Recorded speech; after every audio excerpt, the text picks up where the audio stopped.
Não sei se é isto. Espera aí.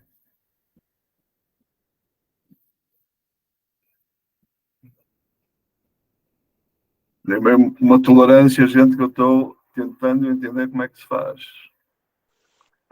Carlos, eu ouvi uma Fala, mensagem Roberto. que a gravação já começou.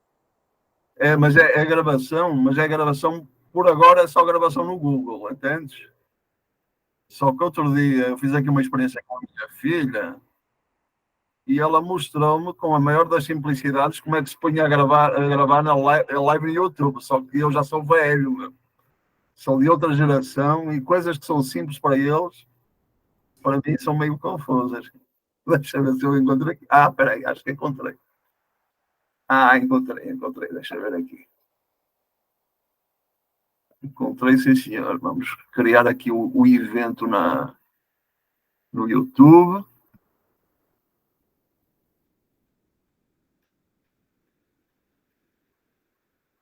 Vamos ver se funciona certinho aqui. Ora, é só que ele não está aqui a deixar para o título do evento. Só se ficar para depois. Vamos ver. Pode ser que dê.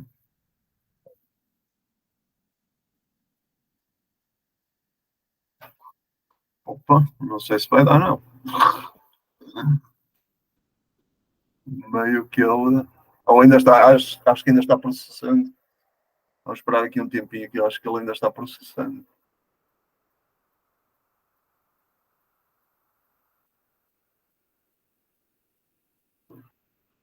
Ou não. Mas...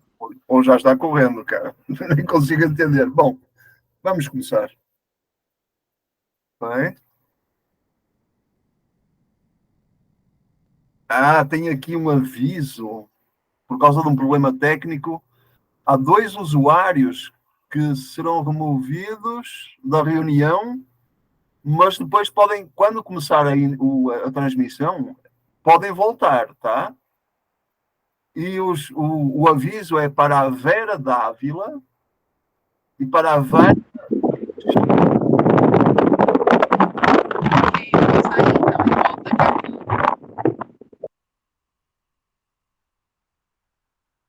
Eu vou iniciar. Vera e Vânia, depois entrem. Agora é um aviso só para a Vânia, que vai cair, mas depois ela pode voltar.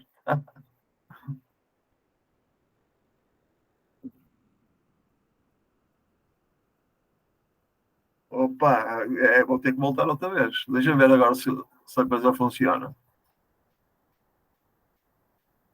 Era um evento.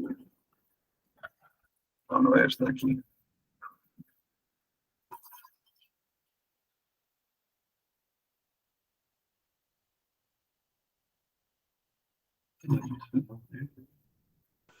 Carlos, o Wesley está te mandando um abraço.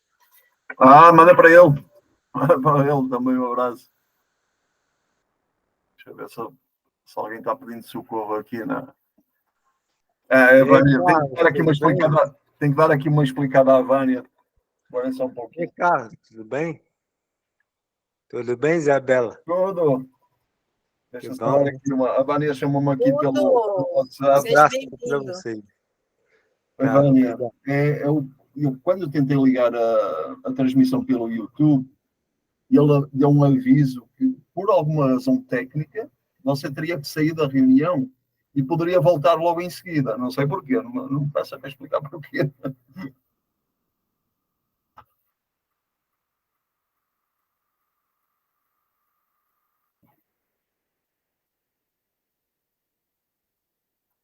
Bem, deixa eu ver aqui se a coisa vai agora.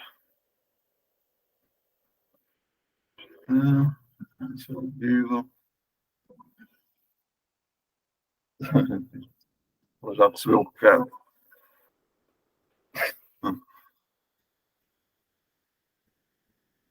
Não, pai, impressão.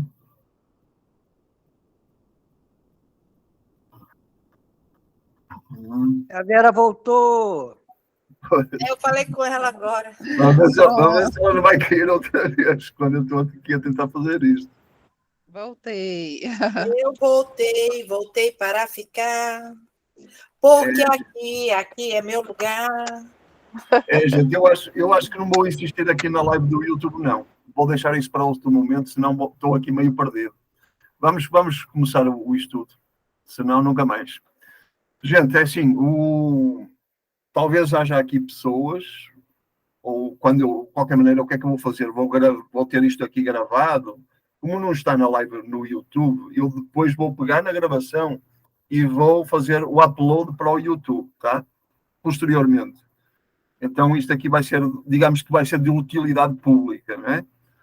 E nesse sentido, vamos combinar já como é que a coisa aqui vai funcionar. E mesmo que todo o pessoal que esteja aqui já conheça o livro de Urântia, e há pelo menos uma pessoa que eu sei que não conhece muito, não é?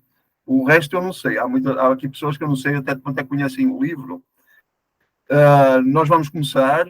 A Isabela vai fazer uma oração de entrada, porque vai ser parte do nosso esquema de funcionamento nas reuniões. Sempre haver uma oração de entrada e uma oração no final, tá? Uma prece, né? E eu, nesta primeira reunião, pensando nas pessoas que não conhecem o livro, eu vou fazer uns breves comentários de introdução ao que é esta história da terceira, da revelação do terceiro milénio, não é? O que é o livro de Urântia, dar uns traços gerais do que se trata para aquelas pessoas que choram a ver o vídeo no YouTube e vão se questionar, porque o título vai ser a revelação do terceiro milénio, né? Eu acho que é um título bem interessante para muita gente que anda aí à procura de respostas, né? E elas vão querer saber o que é essa história da revelação do terceiro milénio. E se eu não deixar umas palavrinhas introdutórias, a pessoa vai ficar a navegar, vai assistir a 1 hora e meia de vídeo e talvez sem perceber o que é que se está passando, né?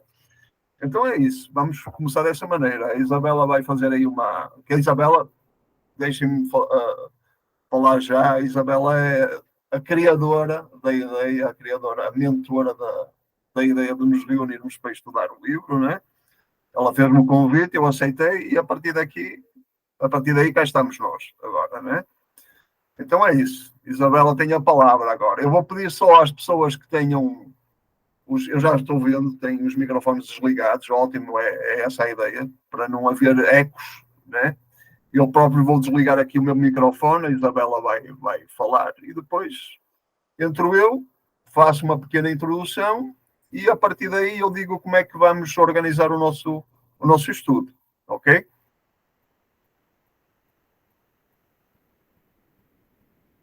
Outra coisa, quando alguém quiser falar, basta, tem aí uma ferramenta que é uma mãozinha. Eu acho que quem entra nas reuniões de Zoom tem a mesma ferramenta, se não me engano, que é pedir autorização para falar. E tem essa mãozinha aí para fazer esse pedido, não é? Para não ficar aquela confusão. Então é isso. Isabela tem a palavra para fazer a nossa prece introdutória. Boa tarde a todos os irmãos. Obrigado por vocês aceitarem o convite. E depois da prece, eu convido para a gente fazer um exercício de 3 respirações, porque a respiração vai oxigenar o nosso cérebro e o nosso corpo, para que a gente facilite a nossa percepção em relação ao que nós vamos tratar aqui. E também, Carlos, eu queria só dar uma pensadinha na questão do grupo, naquele um texto que eu achei que representa muito bem o que a gente está pensando sobre como mais ou menos a gente vai trabalhar. Então, embora Jesus não tenha orientado a gente a fazer uma oração verbalizada, né, que cada um faça a sua,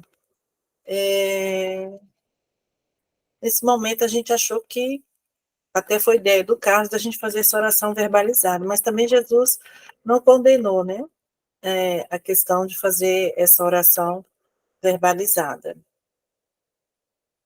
Então, convido a todos a fechar os olhos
Pai querido, eis-nos aqui, neste instante, neste lugar,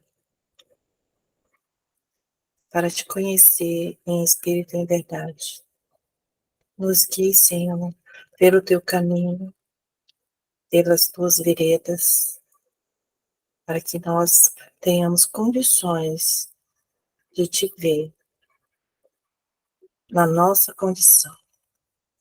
E que a tua vontade, Senhor, a minha vontade é que a tua vontade seja a minha vontade.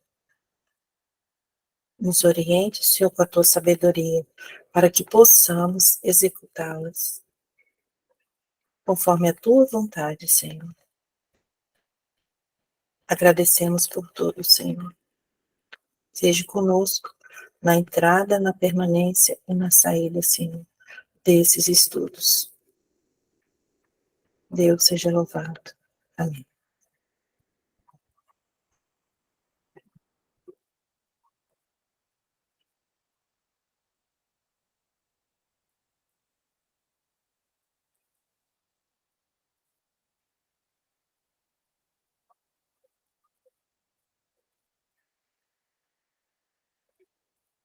Respirando, enchendo o abdômen e o tórax. Conte 3 vezes a inspiração. Retenha 3 vezes e solte 3 vezes, lentamente. Respirando.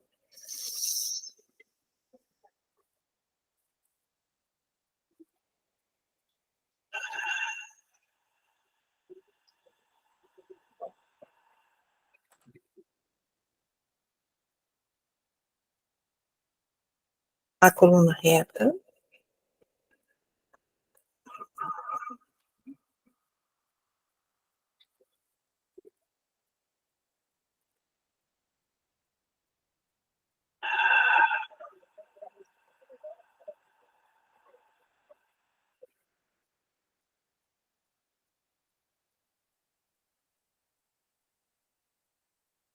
É como se o abdômen ele entrasse em contato com as nossas costas.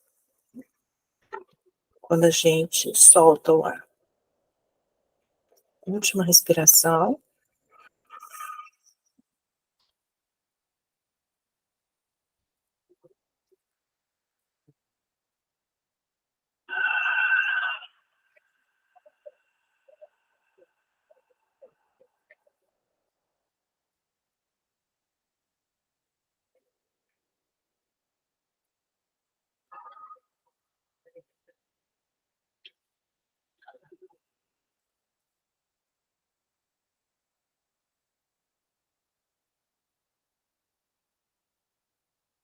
Respirando normalmente.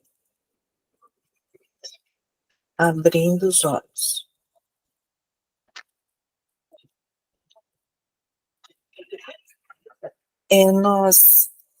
Eu gostaria de ler só um texto, esse é um texto do Aishin, e ele traz mais ou menos a nossa filosofia de trabalho.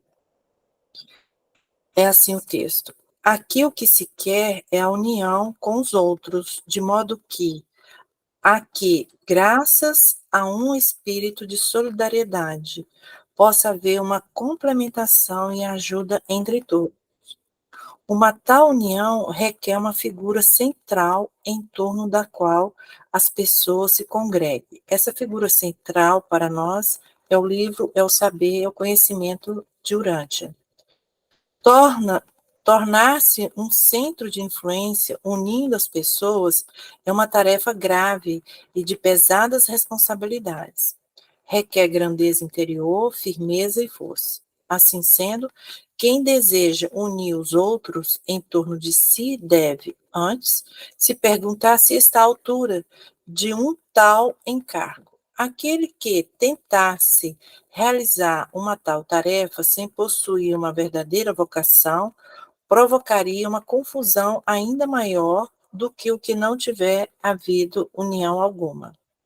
Mas quando existe um pouco de convergência real, aqueles que ao início estavam hesitantes e incertos, pouco a pouco aproximam-se espontaneamente. Os retardatários se verão prejudicados, pois é importante que se realize a união no momento oportuno. Relacionamentos tornam-se e se consolidam de acordo com lei interna definidas.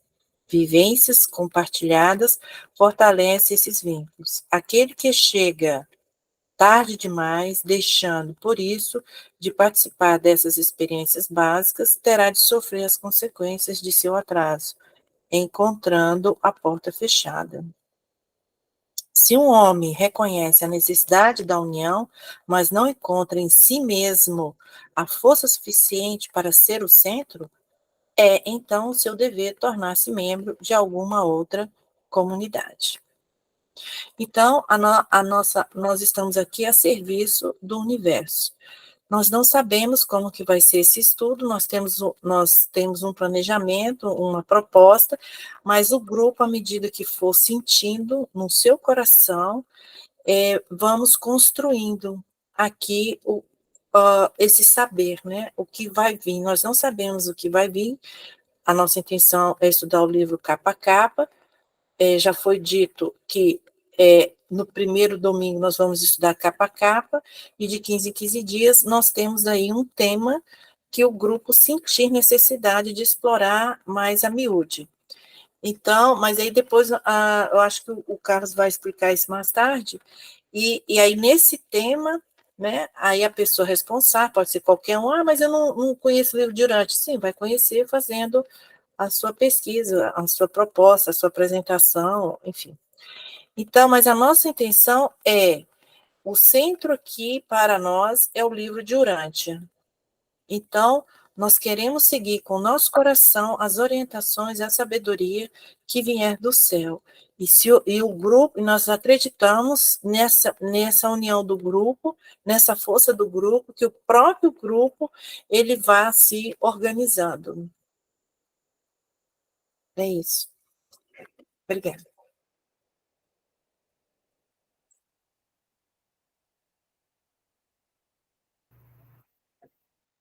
Tá. Ok. Obrigado, Isabela. E pronto, este ponto que a Isabela tocou, de que, digamos, por assim dizer, a autoridade aqui do estudo é a própria fonte do conhecimento que vamos estudar, que é o livro de Urântia, né? Digamos que ele é que representa aqui a autoridade de alguma maneira, né? Então ele é que é o nosso vínculo, o nosso meio, o nosso caminho para tentar mergulhar no entendimento da verdade, né? Tudo o que se possa trazer paralelamente aqui às nossas conversas ao longo do tempo, podem vir outras coisas, mas sempre submetidas a esta apreciação desta fonte primordial, porque ela é que é a fonte do estudo, tá? Então pode trazer informações de fora, digamos assim, de pessoas que, principalmente informações que podem vir de fora, de outras revelações, de outras fontes, para servirem de contraponto ou reforço ao nosso estudo desta revelação. Porque, assim, para mim, esta revelação é que é o norte, a verdade pela qual temos que caminhar durante este terceiro milénio. Só que, assim, o livro assume para si próprio que não é um livro sagrado, tá? Então, esta nota básica, já este fundamento básico tem que ser já colocado de entrada, né? Não é um livro sagrado, mas ele vai mais longe. Ele diz que não existem livros sagrados. Isso é um mito criado no seio da humanidade pelas mais diversas razões e interesses humanos, de entender que um ou outro livro possa ser sagrado. Não existe tal coisa, tá?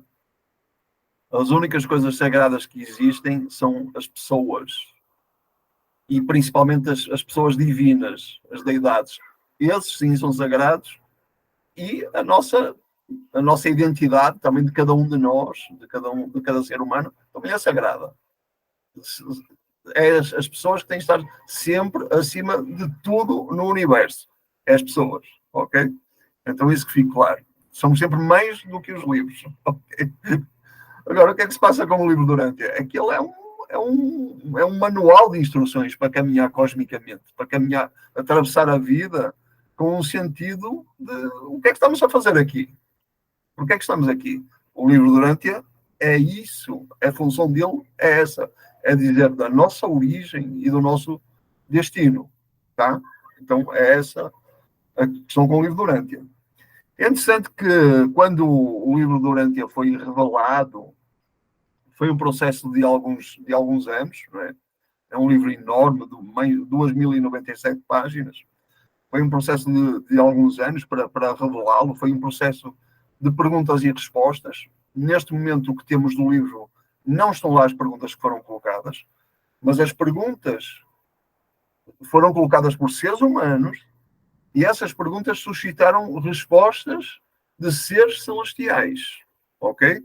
E esses seres celestiais, todo o conteúdo que eles trouxeram em resposta às perguntas colocadas pelos seres humanos, resultaram no livro de Urântia.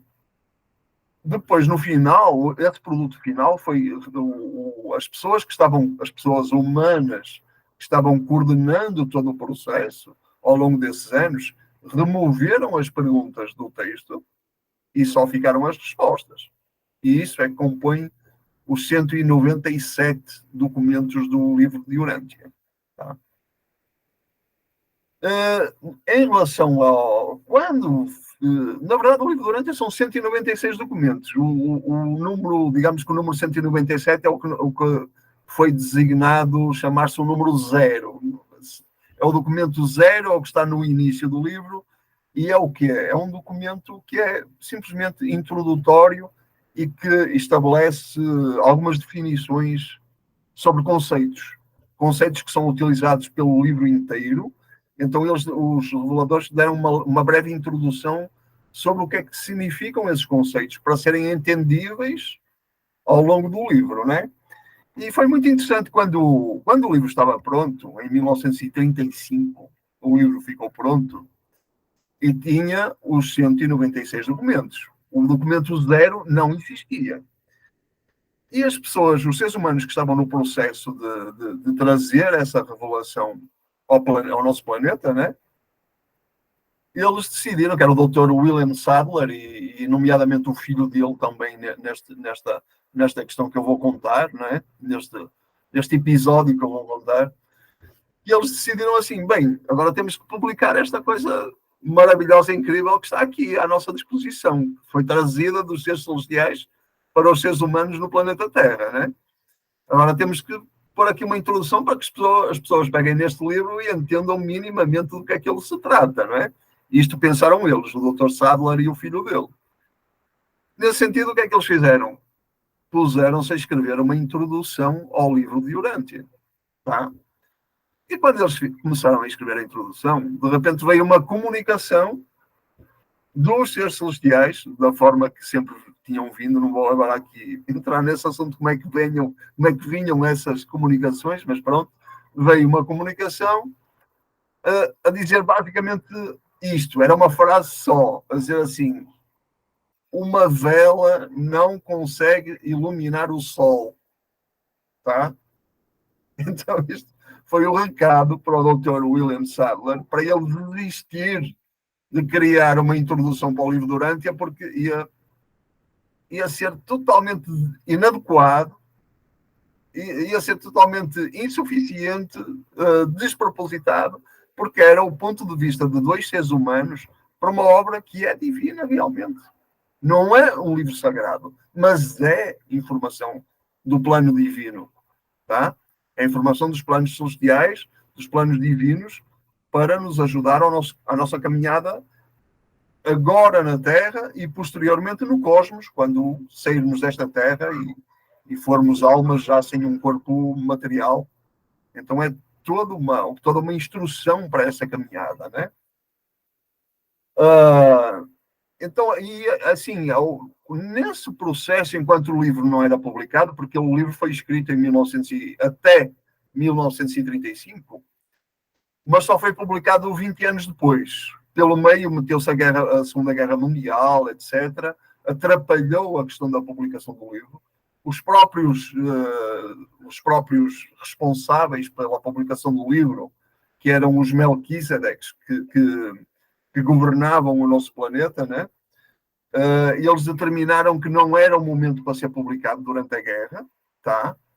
E que eles iam fazer um esforço, até uma comunicação nesse sentido, de que eles estavam focados naquele momento os próprios seres celestiais estavam focados naquele momento em lutar contra o comunismo, tá? O comunismo que avançou nesse período de Segunda Guerra Mundial, pós-Segunda Guerra Mundial. Eles estavam focados nessa luta, então não era o momento adequado para colocarem o livro durante fora. Então tiveram aquele compasso de espera até 1955, quando finalmente se foi colocado, deram autorização para que o livro viesse a surgir, tá? 20 anos depois de ter sido escrito. E nesse processo, há uma comunicação de um dos Melquisedeques, quando eles dão autorização para os seres humanos publicarem o livro. Nessa autorização há um documento que é chamado Mandado de Publicação, tá? Que é a ordem para a publicação do livro, né? E uma das coisas, é uma coisa meio longa, não vou entrar aí, não vou ler nada disso, mas vou referir só aqui um aspecto muito importante. Muito importante. Toda ela é importante, mas quero tocar aqui nesse aspecto, que eles fazem, nessa comunicação, eles fazem uma comparação, tá? Eles falam de Jesus como sendo o verbo que se fez carne, tá? Jesus não era um ser humano comum. Jesus não era um ser humano ascensionado. Jesus não era um ser humano que evoluiu até ser um anjo incrível. Não era nada disso. Jesus já foi criado no paraíso. É de uma ordem específica de seres que se chamam filhos criadores e que, em algum momento da sua caminhada de bilhões e bilhões de anos, há um momento em que esses seres fazem uma descida à carne para sentirem na própria pele, na sua própria experiência pessoal, o que é ser um ser humano. Porque o ser humano é a mais ínfima das criaturas com consciência. É a criatura mais modesta de todas as ordens de seres pensantes que existem no cosmos, não é? Então, Jesus, como um filho criador, em algum momento ele teria que descer e entrar num corpo humano e conhecer pela experiência o que é ser um ser humano. E isso aconteceu há 2000 anos. Né? Há 2000 anos ele desceu à carne. E ele foi o verbo que se fez carne. Por que é que ele é chamado o verbo aí? Porque ele é o filho criador. Foi ele que deu origem a este pedacinho de cosmos em que nós vivemos, que é chamado, no livro Durântia, pelos reveladores celestiais, é chamado de universo local. É uma pequena fatia do universo, pequena entre aspas, que abrange 10 milhões de mundos habitados, tá? Então Jesus é o direto responsável pela organização dessa fatia do universo e pela criação dos seres, de todos os seres celestiais e humanos que nasceram nesse universo. Então eu e qualquer um de vocês, qualquer uma das pessoas que habita neste planeta, surgimos para o cosmos por criação do próprio Jesus. É algo incrível, mas quem for estudar o livro Durante, aos poucos vai perceber porque é que as coisas são feitas dessa maneira, tá? E eles fazem um comparativo muito interessante, porque, voltando à questão do livro Durante, qual é o paralelo que eles estabelecem nessa declaração, quando o livro foi dada a ordem dos planos celestiais para o livro surgir no planeta, surgir finalmente na forma de um livro, eles fazem este paralelo. Eles dizem assim: Jesus foi a palavra tornada carne, não é? Ele era o verbo tornado carne, E agora, estes documentos, que é o livro de Urântia, estes documentos de Urântia, eram e são a palavra, o verbo, tornado livro. Ok? Então, isto para percebermos um pouquinho a dimensão do que é, porque as pessoas... A primeira tendência das pessoas é assim, todos têm preferências por esta ou aquela revelação, este ou aquele entendimento da verdade, esta ou aquela religião, cada um tem o seu caminho, cada um tem as suas preferências, não é? Só que quando se entra em contato com o livro de Urântia, ele também não fica com meias palavras. Não só ele diz que não é um livro sagrado e que não existem livros sagrados, como ele diz que ele é a referência da verdade finalmente ajustada a séculos e milénios de muita viagem na maionese, digamos assim, de muita dispersão do conhecimento, muita confusão que se estabeleceu sobre a Terra em relação ao que é verdadeiramente a revelação divina, não é? Então, o que é que eu quero... O outro ponto que eu quero mencionar aqui é que as pessoas, porque, assim, no geral, eu acho que todos nós mais ou menos crescemos nessa condição, aqueles que são buscadores e que estão interessados em ter respostas da vida, né, sobre o que é a vida, né, a origem e o destino, né, de onde é que viemos e para onde é que vamos. A tendência, assim, pela experiência, é sentirmos por toda, digamos assim, por toda a tradição religiosa com as quais estivemos em contacto, temos tendência a sentir Deus como algo muito distante, como o perfeito e o absoluto, que é o total oposto e a distância absoluta em relação à nossa pequenez, à nossa dimensão diminuta, à nossa ignorância, à nossa impotência de seres humanos, esse pacote pequeníssimo e ignorante que nós somos, não é? Temos tendência a ver Deus como algo inalcançável, algo inatingível. Então, o livro de Urântia esclarece que as coisas não são dessa maneira e que, ao mesmo tempo que existe o Deus absoluto, realmente esse Deus transcendente, absoluto, que é o criador e sustentador do universo inteiro, de todos os universos, não é? E que é a origem e o destino dele próprio, nós, cada um de nós, neste planeta, tem Deus muito perto. É o ser que está mais perto de nós. E eles dizem claramente que Deus habita o nosso coração e a nossa mente. A nossa mente não é o nosso cérebro, tá? Não é só o nosso cérebro. Digamos que os órgãos materiais que nós temos para onde a mente se conecta é o nosso cérebro, a nossa espinha dorsal, a nossa coluna, a nossa espinha dorsal, mas é onde ele se conecta, onde a mente se conecta, mas a nossa mente permeia todo este todo que cada um de nós é. Da ponta dos pés à ponta do cabelo e extrapolando, extravasando daí, né? É uma energia que nos envolve, que nos envolve e que nos permeia internamente. A nossa mente é tudo isso, né?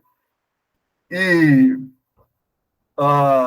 então é dito que a própria presença de Deus, que eles chamam o ajustador do pensamento, foi enviado do centro dos universos para residir um fragmento do próprio Deus Pai.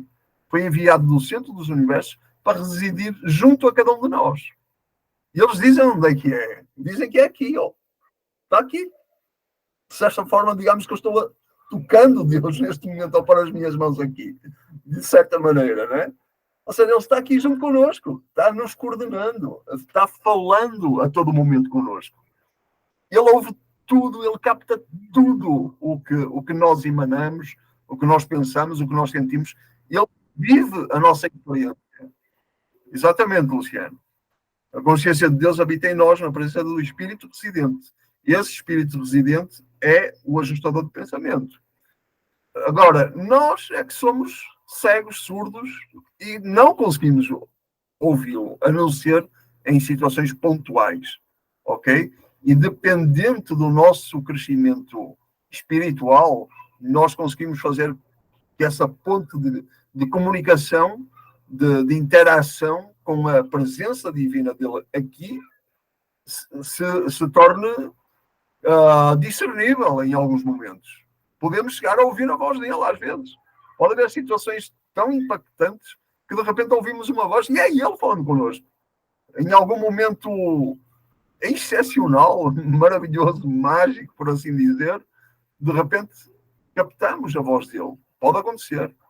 Quando não é isso, desta maneira, com uma voz, pode ser as circunstâncias da vida, as sincronicidades da vida, são dependentes da presença dele junto aqui connosco. E também dependentes da presença dos seres celestiais. E o planeta está cheio de seres celestiais, que não são visíveis aos nossos olhos, mas que estão aí trabalhando connosco. E nós estamos aqui reunidos neste propósito, então com certeza que temos seres celestiais aqui junto connosco, nos ajudando, nos motivando, nos tentando auxiliar a nossa percepção, ao nosso entendimento. Então, é como se fosse Deus dentro e Deus fora. O Deus dentro é a nossa personalidade, que é a criação direta de Deus, e esse espírito residente, que é o ajustador do pensamento. E o Deus fora, digamos que são esses seres celestiais que estão connosco, que nos acompanham a vida inteira, que interagem connosco o tempo todo. Embora praticamente poucos de nós tenhamos a oportunidade de ver algo nesse sentido. Às vezes vemos, não é? De repente, aquelas pessoas que nós costumamos chamar médiums, videntes, esse tipo de pessoas, de vez em quando, têm vislumbres desse contacto com esses níveis, com esses seres, não é? Então, só quero entrar em mais um último ponto e peço desculpa deste alongamento, mas é importante naquele sentido que eu falei, que isto vai para o YouTube, não é? Vai estar no YouTube, e vai haver gente que não conhece o livro, então é para prestar essa pequena introdução a alguns conceitos do que está na revelação. A revelação para o terceiro milénio, não é? Só o último ponto que eu quero focar, antes de entrarmos de facto na leitura e estudo do livro, que é esta questão, para que as pessoas entendam que há basicamente dois tipos de revelação. Uma é a revelação pessoal, individual, que todos têm essa capacidade. Todos têm essa capacidade de dialogar com Deus, de ter informação que chega direta de Deus. Por meio de quê? Por meio da presença, precisamente do espírito residente, do ajustador do pensamento, que ele está em comunicação connosco. Então, isso suscita com que aconteçam revelações individuais, pessoais, a qualquer momento, todo dia, a qualquer momento, pela vida inteira. É esse o processo da caminhada pessoal. Isso faz parte do pacote de sermos seres, se quisermos, destinados à eternidade, não é? E o contraponto, não é contraponto, mas é o complemento, digamos assim, a essas revelações pessoais, são o que os reveladores chamam de revelações de época. Ok? E este é um conceito que não é muito conhecido dentro do meio dos estudos urantianos, digamos assim, daqueles que estudam o livro Durântia, é um conceito habitual, porque o próprio livro Durântia é uma revelação de época, né? Mas não é um conceito tão conhecido fora desses âmbitos, tá? De revelações que chegam para a humanidade inteira e para épocas inteiras, tá? E os reveladores dizem que isso só aconteceu 5 vezes na história da humanidade. A história da humanidade como ser humano tem 1 milhão de anos, praticamente.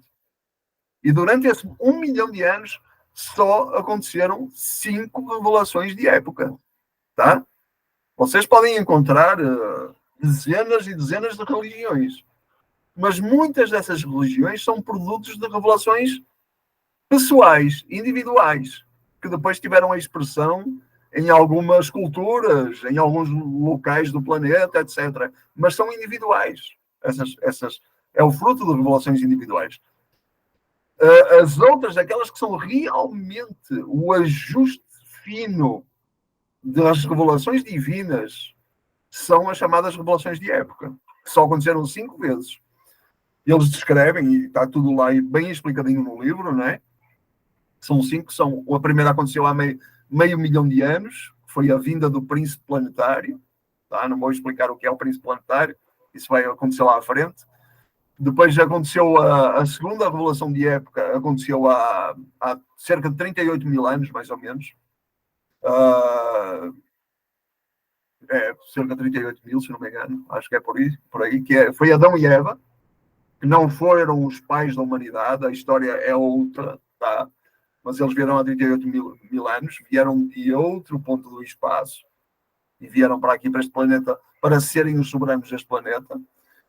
A experiência correu mal, também está descrito qual foi a falha, a falta de Adão e Eva, está descrito no livro em detalhe, não é? Depois, há cerca de 4 mil anos, a terceira revelação de época foi Melquisedeque, que é uma figura misteriosa. Na Bíblia há menção a Melquisedeque umas 2 ou 3 vezes, se não me engano, há uma menção a Melquisedeque como sendo o rei de Salem, o fundador de Jerusalém. E é uma figura muito misteriosa, né? Na Bíblia diz que é um ser sem genealogia, sem pai nem mãe. E realmente ele não teve pai e mãe. Não teve porque ele não era um ser humano. Então ele desceu à Terra em emergência, num plano emergencial, cerca de 2000 anos antes da vinda de Jesus, porque naquela época estava-se a perder toda a noção do Deus único, de que a realidade era sustentada e originada no Deus único. Isso estava a ser perdido no planeta, por uma série de razões. Então ele desceu emergencialmente para trazer de novo esse conceito, ancorar esse conceito do Deus único, naquela cultura ali do Levante, né? do Oriente Médio ali de Israel, né? E a partir daí, porque ele já sabia que seria ali que Jesus nasceria. Então ele estava a preparar o terreno para 2000 anos depois Jesus nascer como uma criança naquela cultura, naquele local, para ter nascer e crescer numa cultura devotada ao conceito do Deus único, para facilitar toda a obra de Jesus, que Jesus viria a fazer, tá? Então, e Jesus, 2000 anos depois, Jesus foi a 4ª revelação de época. Ele próprio. Ou seja, o que é que nós vemos? As 4 revelações de época são pessoas, tá? Primeiro foi o príncipe planetário, depois foi Adão e Eva, depois foi Melquisedeque, depois foi Jesus. Sempre pessoas divinas. Os chamados, o que os reveladores chamam filhos de Deus. Todos somos filhos de Deus, tá? Só que esses filhos de Deus são diferentes, digamos assim. Nós, seres humanos, somos filhos de Deus ascendentes, ok? Nós nascemos aqui nos mundos do tempo e do espaço e vamos subindo ascensionalmente em direção ao centro do universo, em direção a Deus, ok? Enquanto que essas revelações, 4 revelações divinas que vieram, 5, se contarmos que Adão e Eva eram 2 pessoas, né? Essas 5 pessoas divinas que vieram eram filhos descendentes, filhos de Deus, criados num nível muito acima do nível do ser humano, muitíssimo acima, e desceram para digamos assim, para coabitarem conosco e nos ajudarem a perceber qual é o processo, nos orientarem, nos conduzirem, nos administrarem, etc. Né? E, finalmente, eles falam da 5ª revelação de época, que eles dizem claramente que é o livro de Urântia. Então, é a primeira vez em que uma revelação de época não é uma pessoa, não é um filho de Deus divino, é um livro, é um manual de instruções, digamos assim, né? E porquê que não veio o Filho de Deus em vez desse manual de instruções? Eu pessoalmente acredito que está perto de vir outro Filho divino, mas isso é uma longa discussão, não é o momento para entrar nesse assunto agora, né? Mas também o Livro Durante é uma ação emergencial também. E porquê estas coisas emergenciais têm acontecido no nosso percurso como humanidade? Porque nós somos um dos 37 planetas neste cantinho do universo que sofremos as consequências da rebelião de Lúcifer. E a rebelião de Lúcifer também é detalhada no Livro Durante. Como aconteceu, quem a provocou, porquê, quais foram as consequências. E entraremos algum dia nesse assunto, não é? Por enquanto, vamos tratar de ter a noção de que o estado de confusão em que o nosso planeta está, as grandes dores que nós estamos a viver desde sempre, não é? Desde a nossa história que nós conseguimos contá-la e lê-la nos indícios arqueológicos e nos registros humanos, é um caos completo, não é? Então, esse caos é o fruto direto da rebelião de Lúcifer, que eles nos informam que aconteceu há 200 mil anos. 200 mil anos atrás já aconteceu isso, e a partir daí estabeleceu-se o caos. Então é isso, gente. Desculpem lá a coisa alongada, não se vai repetir nas próximas.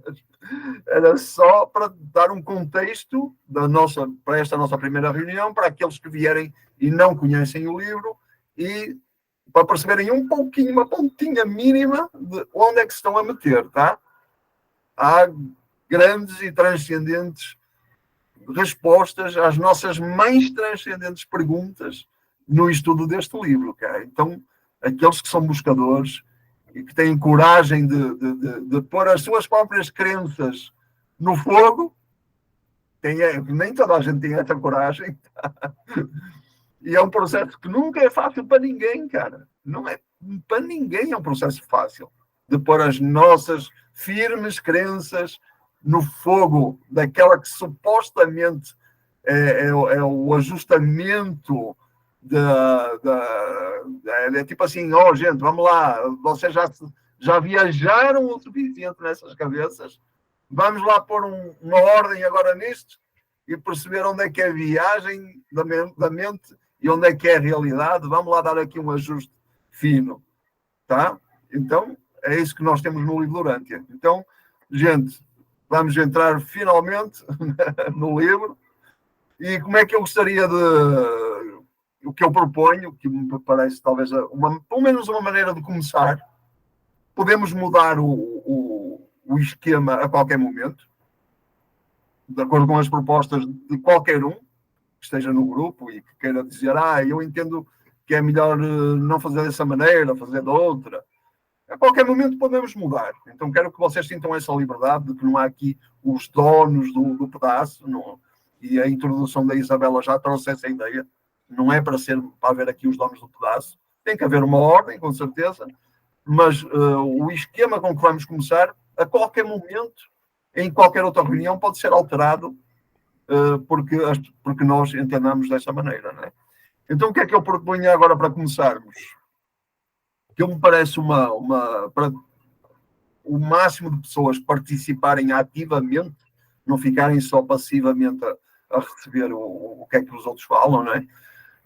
É no mínimo, proporcionar a oportunidade às pessoas, a qualquer um que esteja aqui no grupo, de ler, tá? E eu propunha que começássemos, cada pessoa comece por ler 3 parágrafos do livro, e vai ser a partir do documento 1. Não é a partir do documento 0, porque o 0 é aquilo, era só uma introdução, uma definição de conceitos, etc. Então, a ideia é começar a partir do documento 1, que é o Pai Universal, e o primeiro leitor lerá 3 parágrafos. Depois, por coincidência, o primeiro tópico dos documentos tem 6 parágrafos, o primeiro tópico, tá? E uma pessoa leria os 3 primeiros parágrafos, depois viria uma segunda pessoa, leria os 3 últimos parágrafos do primeiro tópico, e só no final de cada tópico aí é que nós pararíamos e se abriria espaço para comentários que qualquer um queira fazer, perguntas que qualquer um queira fazer. e a coisa vai correndo, tá? Não há limite, nós não temos nenhuma meta, tipo assim, vamos ter uma reunião e em cada reunião tem que ser lido um documento. Não é essa a história. Não é dessa maneira. Vamos calmamente, não estamos a correr para lugar nenhum. Estamos calmamente a ver cada parte da revelação, não é? E então a ideia é essa, a cada tópico nós paramos e abrimos a coisa para os comentários ou questões de qualquer um, tá? Então como é que nós vamos definir quem é que começa a ler? É assim, quem puser primeiro a mão no ar e dizer eu quero ler. Isso vai-me aparecer aqui automaticamente.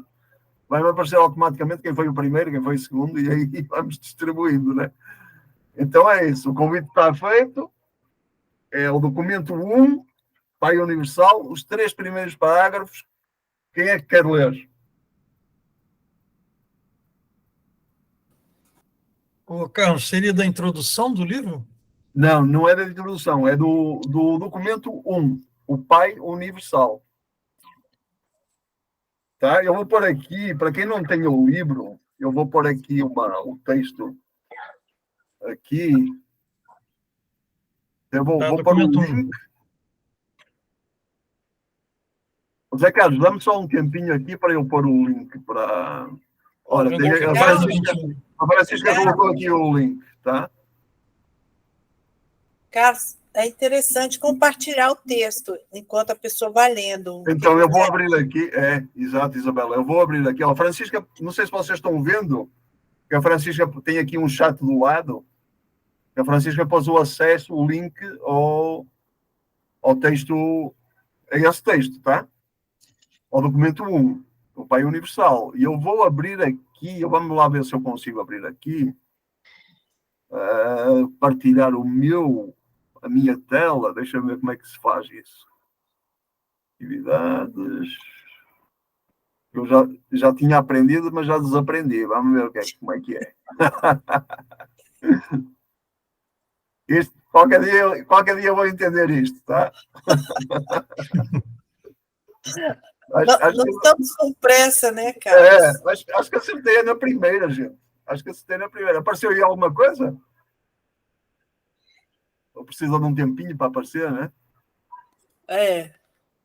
Parece... Apareceu, sim, né? agora... Não sei se fica suficientemente visível, não sei se tem... como é que se chama? Lupa. Deixa eu ver se tem aqui lupa para aumentar essa história aí. Os participantes podem aumentar na sua própria tela. Podem, né? Também podem entrar naquele link que a Francisca deixou aí. Vocês conseguem ver no chat o link? Sim. Ótimo. Sim. Ótimo. Então tem aí o texto, não sei se fica muito pequenino, assim como eu coloquei. Então, deixa eu ver se eu consigo aumentar aqui diretamente. Se diretamente de alguma maneira. Penso que diretamente não tem. É que o índice está junto, por isso. Rouba ali um espaço, né? Mas não tem aqui, acho que não tem maneira de aumentar aqui, não, na fonte. Mas vocês conseguem ou não? Conseguem? Tem uma opção aí de, acho que modelo de impressão, que ele abre mais a tela. Versão para impressão. Tá vendo aí em cima? Versão para impressão. Lá em cima. Não estou vendo. À direita. À direita. Livro em vários Zoom. A sua direita.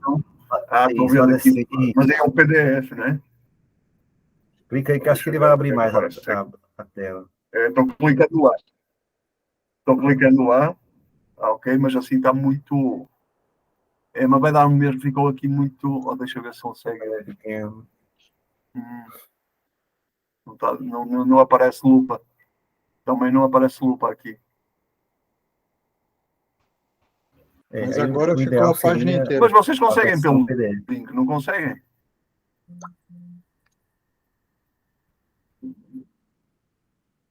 Voltou no formato anterior. O formato anterior até Mas fica dá mais para fácil. ler, Carlos. Dá para ler. Tá? Vamos lá, gente. Então Zé Carlos, você Você quer começar, Zé Carlos?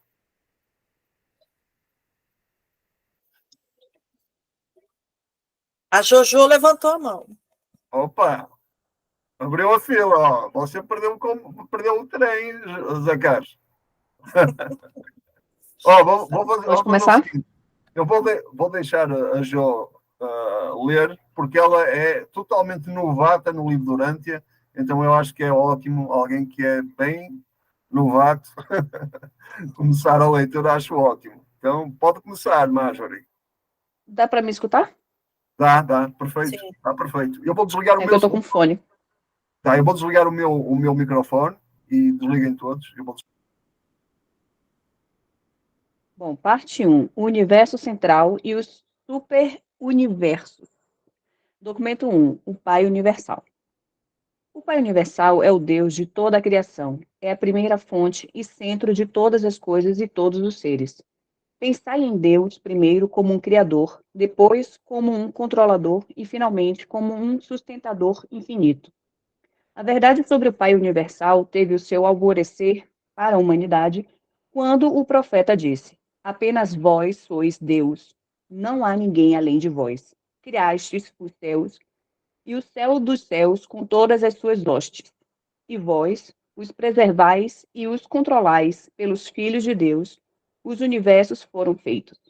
O Criador cobre-se da luz como se fosse uma veste e estende os céus como uma cortina. Somente o conceito do Pai universal, um Deus único no lugar de muitos deuses, capacitou o homem mortal a compreender o Pai como um Criador divino e um controlador infinito. Os miríades de sistemas planetários foram todos criadas para serem, afinal, habitadas por vários tipos diferentes de criaturas inteligentes, seres que poderiam conhecer a Deus, receber a afeição divina e amá-lo em retribuição. O universo dos universos é obra de Deus e morada de suas diversas criaturas. Deus criou os céus e formou a terra, e não foi em vão que ele estabeleceu o universo e criou este mundo. Ele formou para que fosse habitado. Todos os mundos esclarecidos reconhecem e adoram o Pai Universal, o elaborador eterno e sustentador infinito de toda a criação. As criaturas de vontade, de universo em universo, embarcaram na jornada imensamente longa até o paraíso, a luta fascinante da aventura eterna de alcançar Deus, o Pai. A meta transcendente dos filhos do tempo é ir ao encontro do Deus eterno e compreender a sua natureza divina e reconhecer o Pai universal. As criaturas sabedoras de Deus têm uma única ambição suprema, um só desejo ardente, que é o de tornar-se, nas suas próprias esferas, perfeitos como ele é perfeito na sua perfeição de personalidade no paraíso e na sua esfera universal de supremacia na retidão. Do Pai Universal, que habita a eternidade, emanou o supremo mandado: sedes perfeitos, assim como eu sou perfeito. Em amor e misericórdia, os mensageiros do paraíso levaram uma exortação divina através dos tempos e em todos os universos, até mesmo às criaturas inferiores de origem animal, tais como as raças humanas de Urântia. É isso. Ótimo, Marjorie. Obrigado. Gente, quem se habilita para os próximos 3 parágrafos? Carlos, o texto não subiu. A Jo estava lendo e eu não estava vendo o texto. Desculpa, cara. Estava aqui distraído. Eu estava vendo no meu livro físico e não vi aqui. Esqueci-me que havia gente que estava pendurada aqui nisto. Vamos acertando os detalhes aqui. Deixa eu ver aqui. Tem que ir lá no original mesmo. Posso ser eu, se você quiser, Carlos, eu leio. Ótimo. Força. Posso começar? Deixa-me só ajustar aqui. Onde é que Sim. aqui?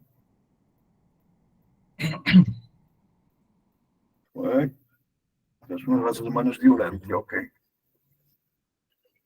Tá. Pode ler, Zé Carlos. Ok.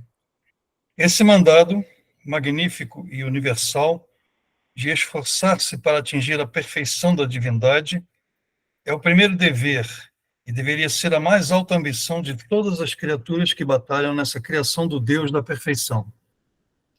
A possibilidade de atingir a perfeição divina é o destino certo e final de todos os homens, no eterno progresso espiritual.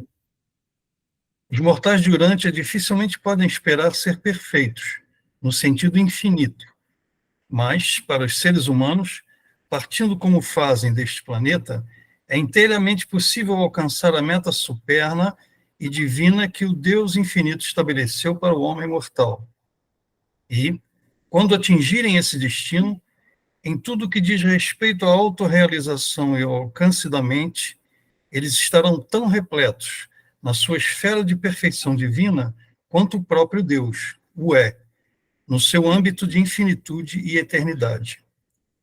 Tal perfeição pode não ser universal, no sentido material, nem ilimitada, em alcance intelectual, nem final, enquanto experiência espiritual, mas ela é final e completa sob todos os aspectos finitos em divindade, vontade, perfeição de motivação da personalidade e consciência de Deus.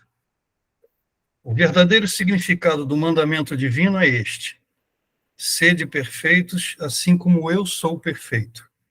É o que impulsiona constantemente o homem mortal a ir adiante e o atrai para o interior de si próprio, na sua labuta longa e fascinante, para alcançar níveis cada vez mais elevados de valores espirituais e de significados verdadeiros do universo. Essa busca sublime, pelo Deus dos universos, é a aventura suprema dos habitantes de todos os mundos do tempo e do espaço. Ótimo. Gente, chegamos no final de um tópico, o primeiro tópico do documento 1. Então, agora abrimos espaço aqui para quem queira fazer comentários, quem queira fazer perguntas. Eu gostaria de fazer um comentário, o Carlos. Você já deve, bem, você como conhecedor aí desse livro há mais tempo, esse Pai universal é o mais distante de nós, né? Porque é o Pai absoluto. Exato. Nós temos aí outras manifestações do Pai mais próximas de nós, como o Supremo, né? O Supremo Deus, Deus o Cétuplo, etc, etc. Mas principalmente Deus o Supremo, que a cada final de uma era universal, ele vai se revelar a nós de uma maneira muito mais fácil do que o Pai universal, porque o Pai universal sempre vai ser infinito. Por mais que a gente alcance no final de todas as eras universais um nível, não sei se a gente consegue isso, eu acho que a gente sempre vai estar num nível subabsoluto, né? Exato. O Pai sempre vai ser mais do que aquilo que a gente pode conhecer dele. Então, esse Pai universal, apesar da gente né, estar aqui essa exortação para que nós o amemos, realmente é o mais distante, né? Apesar de que ele nos habita através de uma partícula que é pré-pessoal, né? Não chega a ser pessoal, ela só vai ser pessoal, personalizada, quando se fundir com a nossa alma, né?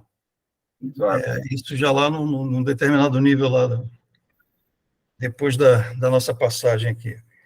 Mas realmente o aspecto de Deus o mais distante de nós, eu creio. Porque nós temos outras representações dele mais próximas, que seriam mais passíveis de serem conhecidas e amadas, como é o caso do Supremo, né? Por exemplo, que nos acompanha desde que os universos da imperfeição, né, do tempo e do espaço foram criados. Isso.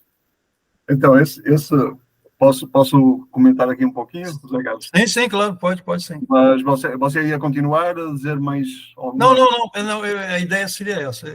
Então, é interessante que é assim, essa questão da impressão de um Deus distante, não é? tem uma coisa muito interessante, que é assim, você falou bem, que o Ser Supremo é aquele aspecto de Deus mais próximo a nós. Sim. Porque, e qualquer dia, quem ainda não conhece isto, continuando a estudar o livro do Dante, vai entender porque é que existe uma manifestação de Deus que é absoluta, absolutamente transcendente. Isso. Nós diríamos, como você colocou, que é intocável, inalcançável de algum modo, não é? Sim. Em termos de plenitude do nosso entendimento, do nosso experiencial, esse Deus, digamos que é inalcançável nessa medida absoluta, não é? Sim. Que o Ser Supremo, o chamado Ser Supremo, que é aquela parte de Deus que é o ser, que é o Deus evolucionário. Isso. Ok? Então é o Deus experiencial, não é só, Isso. não é existencial. É o Deus experiencial. Não, ele é existencial também. Ele é existencial e experiencial. Mas é o experiencial. É o experiencial. Ou seja, nesse sentido, é o que está mais perto de nós e o que é mais entendível pela nossa mente. Sim, sim, sim. O que é interessante aqui é que se nós pensarmos assim em Ser Supremo, continua, apesar de tudo, a haver aquela distância, em termos conceituais, de uma certa distância. Principalmente, haja visto os últimos conceitos de Supremo aí que a gente tem assistido. Não vamos entrar no mérito, não vamos entrar. E assim, quando eles colocam Deus como Pai, aí extrapola dessa coisa intangível e passa a ser uma coisa muito próxima e que nos toca o coração, inclusive. Sim. Porque é o nosso Pai, é uma relação de família, é uma relação de amor. Sim. E é muito interessante que, assim, quem tem o livro pode verificar isso.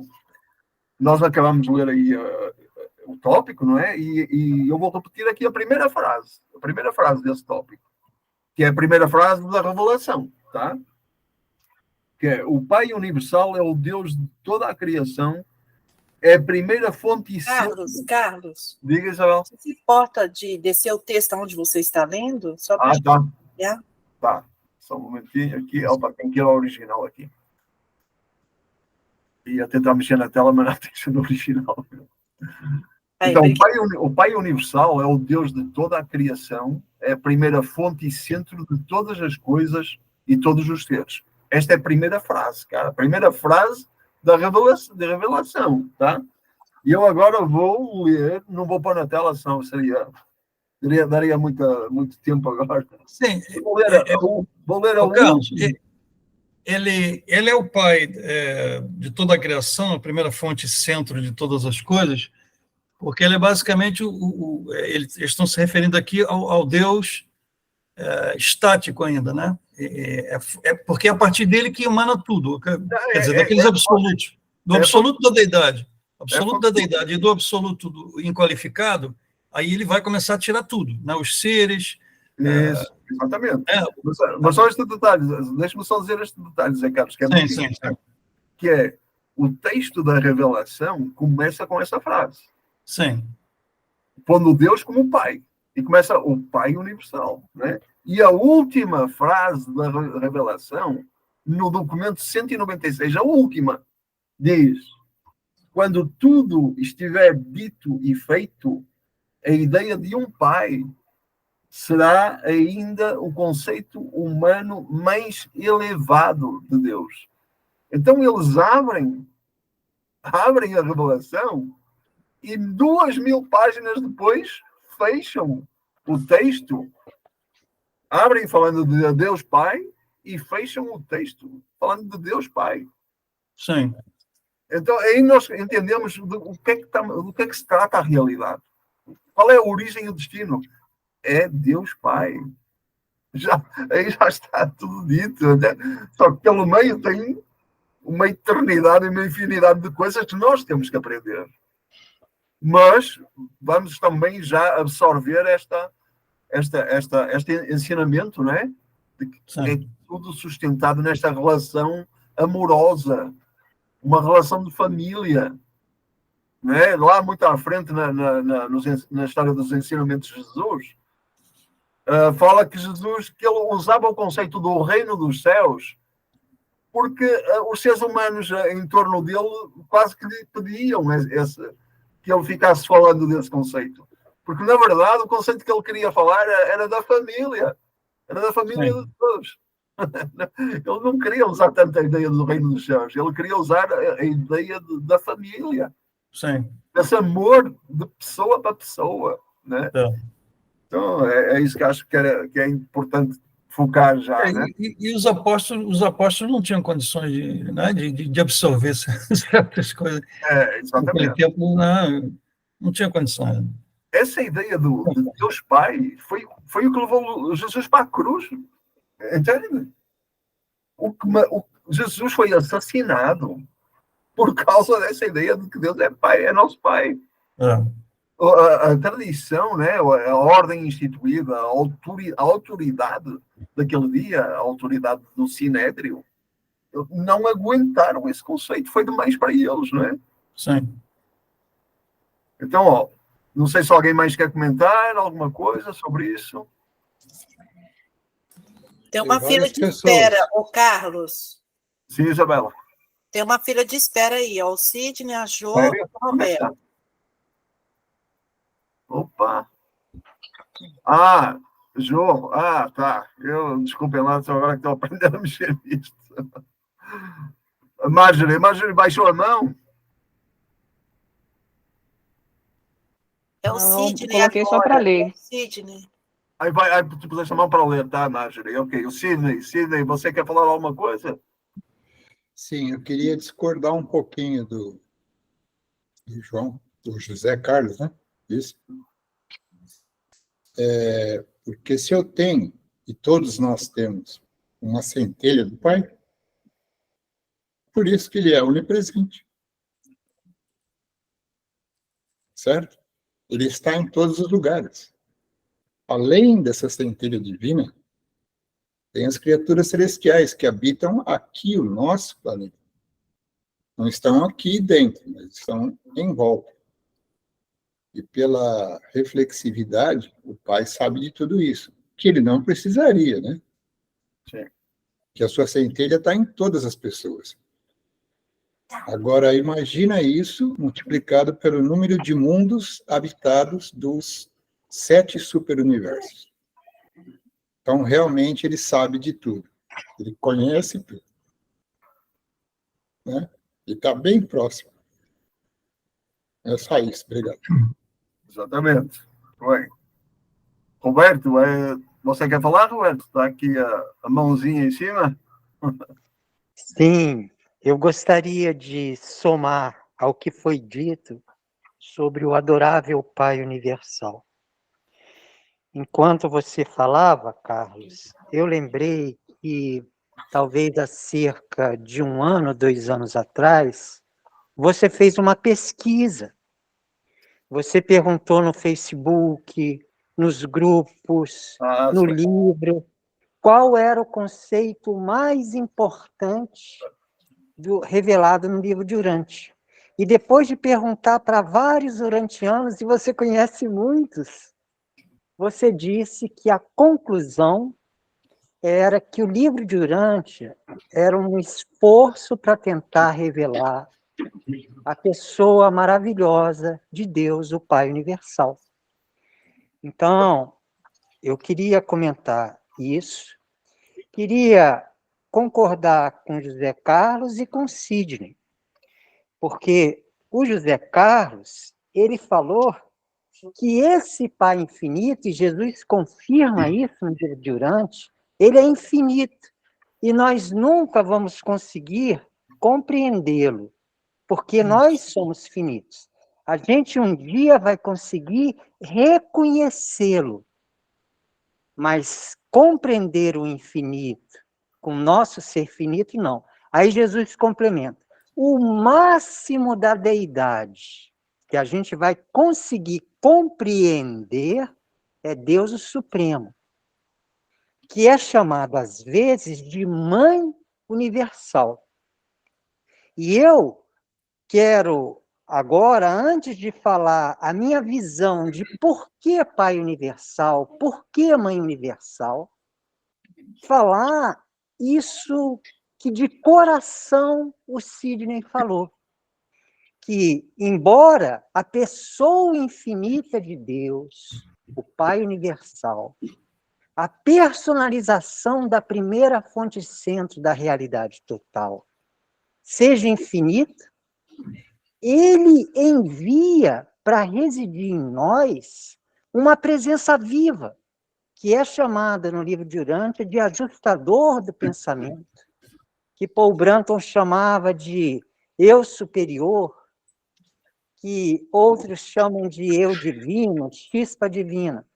Então, ao mesmo tempo que a pessoa infinita do Pai Universal lá no paraíso está mais distante da gente, nós, seres humanos, temos o privilégio de ter residindo no interior da nossa alma e mente uma presença viva, direta, indiluída da essência de Deus, o Pai Universal. Eu acho que foi algo que o nosso Pai fez para tocar todas as pessoas da criação. Para nós, seres humanos, que somos a criatura mais inferior, com condição de chegar ao paraíso, ele deu uma preciosidade, chamada de ajustador do pensamento, que reside na nossa mente. E aí eu quero concluir a minha visão de pai como semente viva central e a minha visão de mãe como ventre universal. E a minha visão do ajustador do pensamento como sendo um coração vivo absoluto, residindo dentro de nós. E como um coração pulsando desde a semente da primeira fonte centro do Pai Universal, no centro de todos os seres e coisas, até o ventre universal do absoluto inqualificável das infinitas possibilidades. E o mais incrível de toda essa história é que o mesmo Pai semente, primeira fonte centro central de todos os seres, é também a mãe ventre universal de infinitas possibilidades. Ele, o Pai Universal, e a Mãe Universal são o mesmo ser. E a vida absoluta dele pulsa através de nós. Isso que é a minha tentativa de falar, isso que o Sidney falou, emocionado. Não sei se vocês perceberam, eu percebi. Quando o irmão Sidney falou, soluçando de emoção com a maravilha de ter a pessoa infinita, onipresente, onisciente, onipessoal e onipotente, vivendo no coração espiritual da nossa alma universal. Perfeito, Roberto. A Isabela levantou aí a mão também. Isabela, quer falar?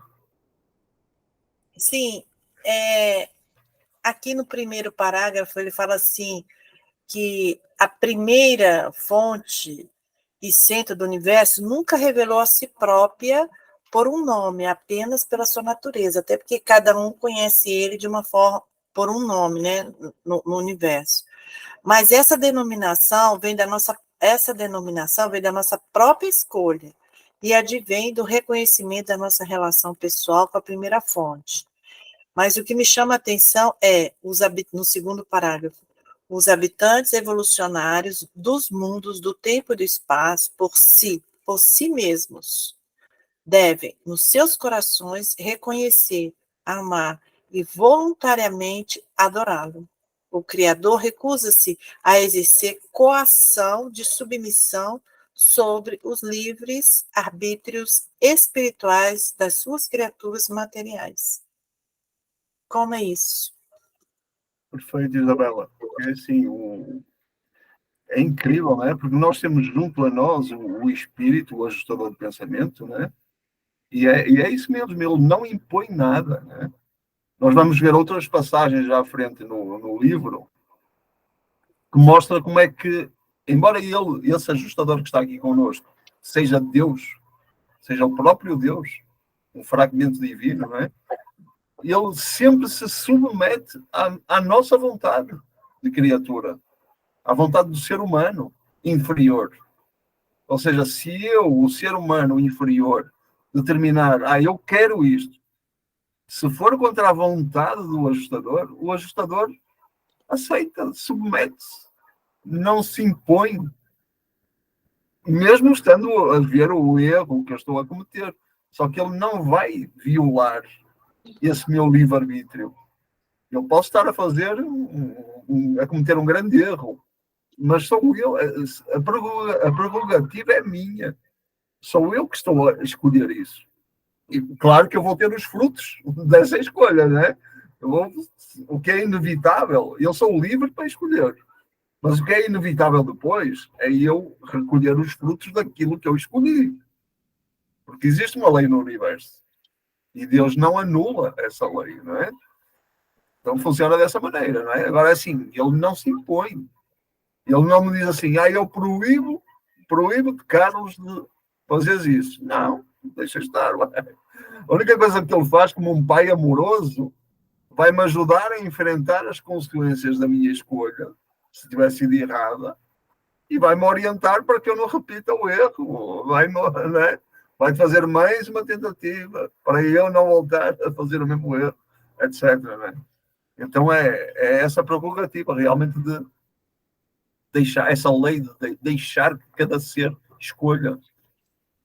E aproveitando, Isabela, eu acho que está aí também a razão de porque é que nós temos tantas ideias religiosas diversificadas e os anjos não vêm por aí abaixo dizer assim, ei, para tudo, para tudo, para tudo.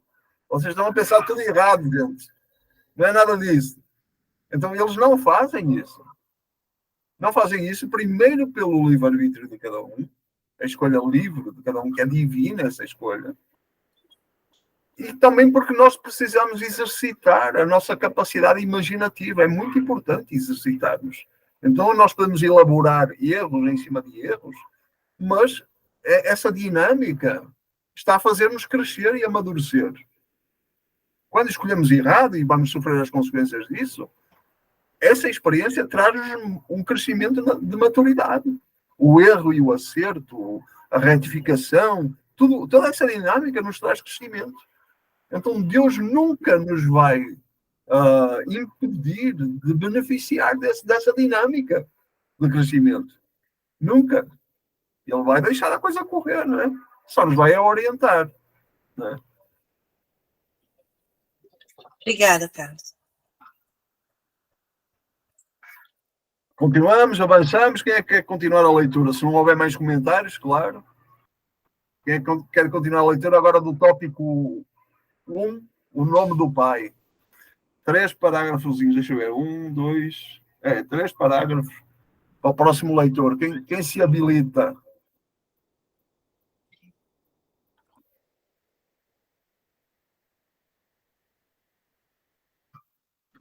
A Isabela começou a ler, estava tão bom.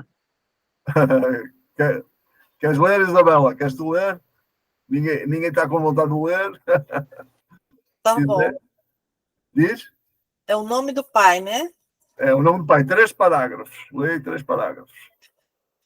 De todos os nomes pelos quais Deus, o Pai, é conhecido nos universos, aquele que o designam como a primeira fonte e centro do universo são os mais frequentemente encontrados. O Pai primeiro é conhecido por vários nomes, em universos diferentes e nos diversos setores de um mesmo universo. Os nomes por meio dos quais a criatura designa o Criador dependem, em grande parte, do conceito que a criatura tem do Criador. A primeira fonte e centro do universo nunca revelou a si própria por um nome, apenas pela sua natureza. Se acreditamos que somos filhos deste Criador, afinal, torna-se natural que o chamemos de Pai. Mas essa denominação vem da nossa própria escolha e advém do reconhecimento da nossa relação pessoal com a primeira fonte e centro. O Pai Universal nunca impõe qualquer forma de reconhecimento arbitrário. de adoração formal ou de serviço escravizador às criaturas inteligentes e dotadas de vontade dos universos. Os habitantes evolucionários dos mundos do tempo e do espaço, por si mesmos, devem, nos seus corações, reconhecer, amar e voluntariamente adorá-lo. O Criador recusa-se a exercer coação de submissão sobre os livres arbítrios espirituais das suas criaturas materiais. A dedicação afetuosa da vontade humana de fazer a vontade do Pai é a dádiva mais bem escolhida que o homem pode oferecer a Deus. De fato, uma consagração assim da sua vontade de criatura constitui a única dádiva possível de valor verdadeiro do homem ao Pai do paraíso. Em Deus, o homem vive, move-se e tem o seu ser. Não há nada que o homem possa dar a Deus, a não ser a escolha de ater-se à vontade do Pai. E uma decisão como essa, efetivada pelas criaturas volitivas e inteligentes dos universos, na realidade, constitui a verdadeira adoração, que satisfaz muito plenamente ao Pai Criador, em cuja natureza é o amor, e o amor é preponderante. Quando realmente vos houverdes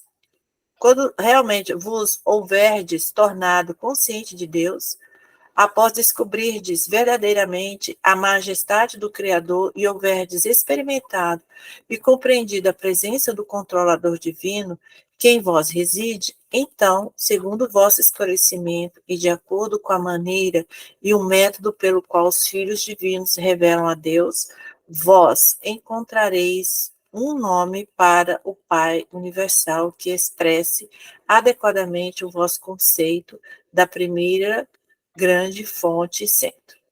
E assim, em mundos diferentes e em vários universos, o Criador torna-se conhecido por inúmeros nomes. E todos significam a mesma coisa, pelo sentido do relacionamento dos filhos com ele. Em palavras e símbolos, todavia, cada nome representa um grau, uma profundidade da sua entronização nos corações das suas criaturas de um determinado reino. Perfeito. Alguém, agora uma pessoa para ler os próximos 3 parágrafos. Alguém quer?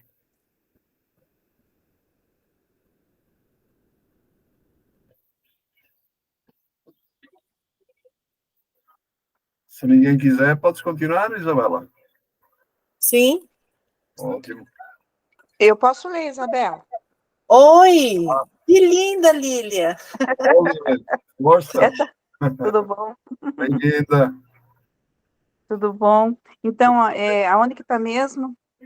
É o 4º parágrafo do tópico 1. Tópico 1, quarto. Eu vou abrir aqui no meu celular. 114. 114. Está aqui na tela. Eu coloquei agora na tela. Aí na tela eu não enxergo, então eu abro aqui no meu né? celular mesmo. Tá. Um pouquinho. Perto do centro do universo, né? Isso. Perto do centro do universo, dos universos, o Pai Universal é, em geral, conhecido por nomes que podem ser considerados como significando primeira fonte. Mais além, nos universos do espaço, os termos empregados para designar o Pai Universal significam, com mais frequência, o Centro Universal. E mais além ainda, nesta criação estelar, como na sede central do vosso universo local, ele é conhecido como a primeira fonte criadora e centro divino. Numa constelação próxima, Deus é chamado de Pai dos Universos. Em outra, de Sustentador Infinito. E mais para leste, de Controlador Divino. Ele tem sido designado também por Pai das Luzes, Dom da Vida e Todo-Poderoso Único. Nos mundos em que um filho do paraíso viveu uma vida de auto-outorga, ou de doação de si próprio, Deus geralmente é conhecido por algum nome que indica um relacionamento pessoal, de alguma afeição terna ou devoção paternal. Na sede da vossa constelação, todos se referem a Deus como o Pai universal. E nos diversos planetas do vosso sistema local de mundos habitados, ele é alternadamente conhecido como Pai dos Pais, Pai do Paraíso, Pai de Avona e Pai Espírito. Aqueles que conhecem Deus por meio das revelações feitas pelos filhos do paraíso, durante as outorgas de si próprios aos mundos, sempre cedem ao apelo sentimental da relação tocante que advém da associação entre a criatura e o Criador, e se referem a Deus como nosso Pai.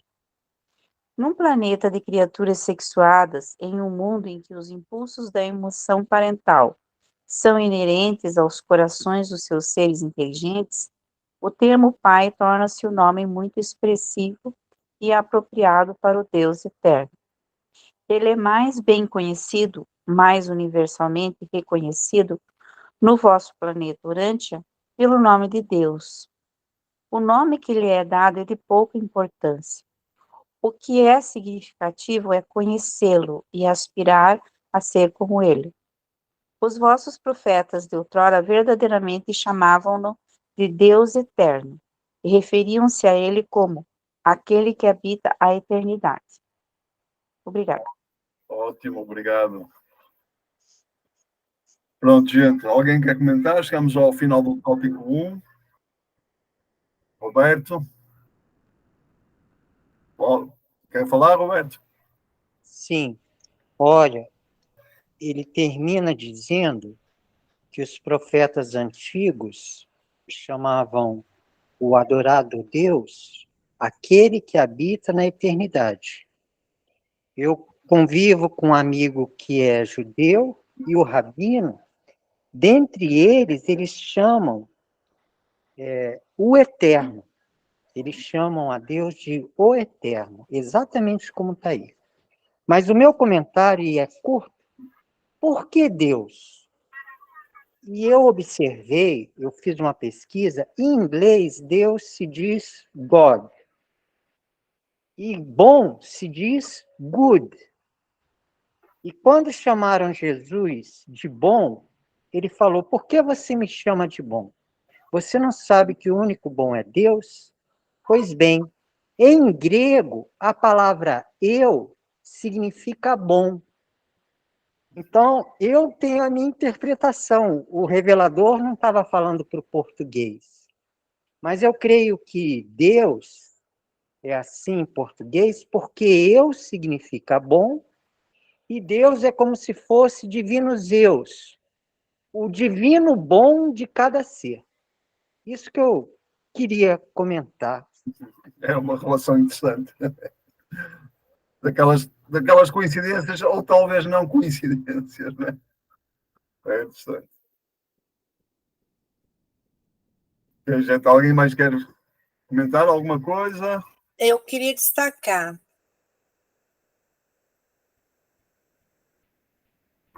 Carlos, está ouvindo? Estou ouvindo, Isabela. Pode falar.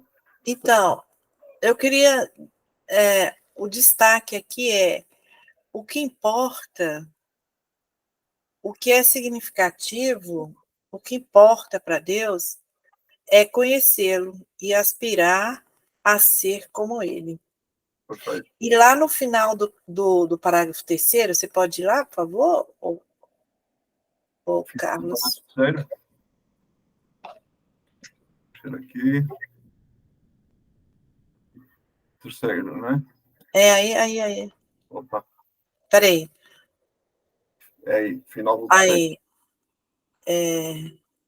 Ele fala assim, e assim, em mundos diferentes, em vários universos, o Criador torna-se conhecido por inúmeros nomes, e todos significam a mesma coisa, pelo sentido do relacionamento dos filhos com ele, em palavras e símbolos.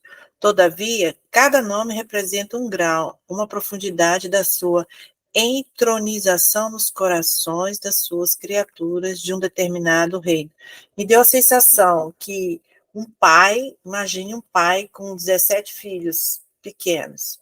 Aí cada um chama, bah, pai, bé, assim, aí ele entende que ele está sendo chamado como pai, mas dentro da perspectiva de cada filho, né? O maiorzinho já chama pai, o outro já chama dad, o outro chama babá, não sei o que, alguma coisa assim, e ele entende. Então,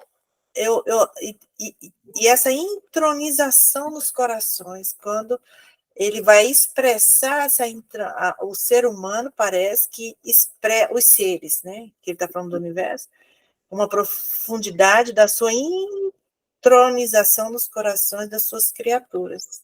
Aí essa criatura vai expressar Deus,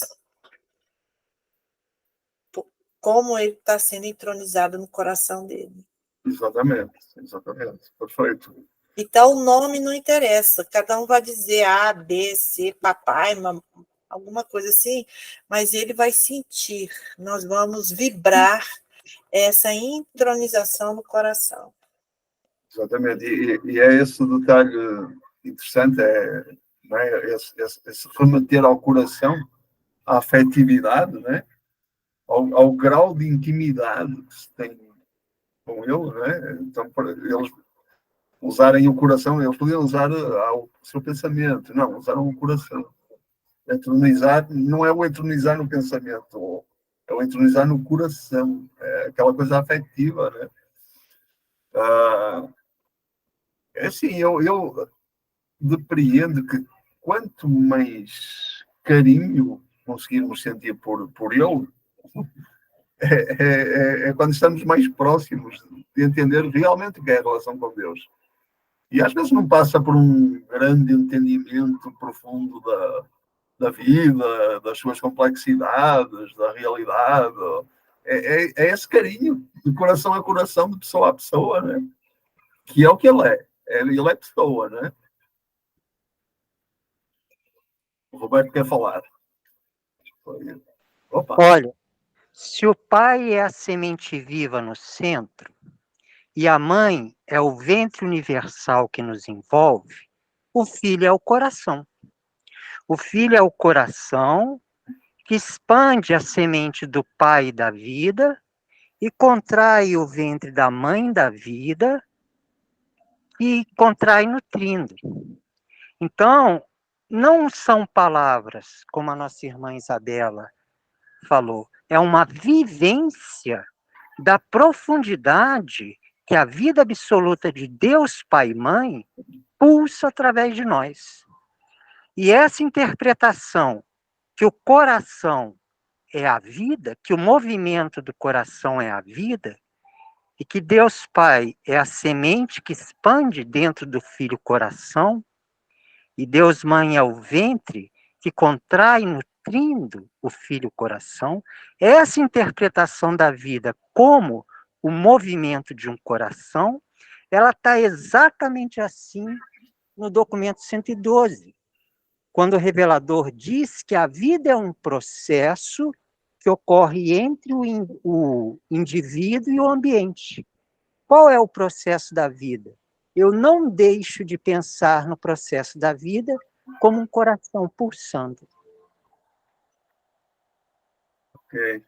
Gente, nós estamos de acordo com o horário que estipulamos, estamos a 5 minutinhos do final, tá?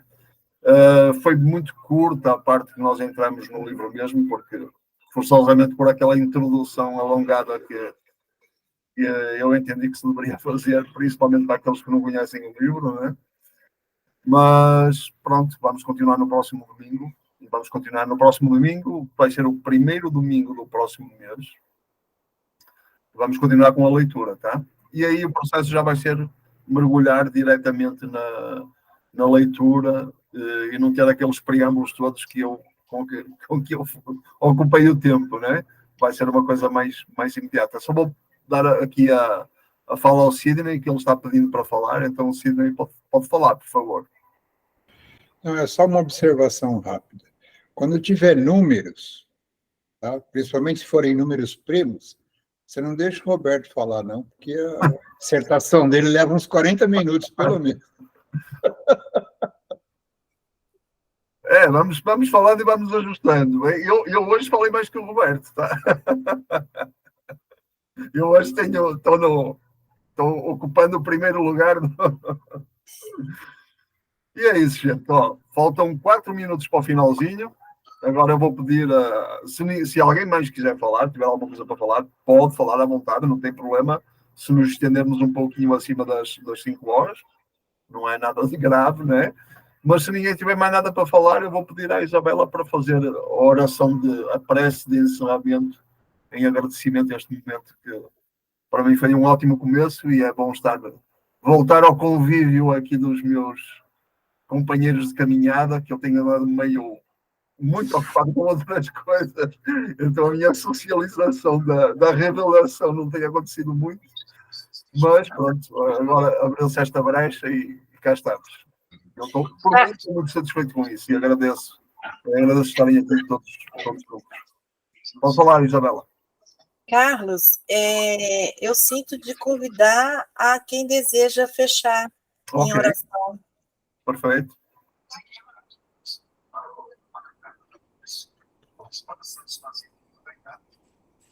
Quem gostaria de fechar, agradecer a Deus por esse espaço e esse conhecimento, né, que nós atingimos hoje para as nossas almas.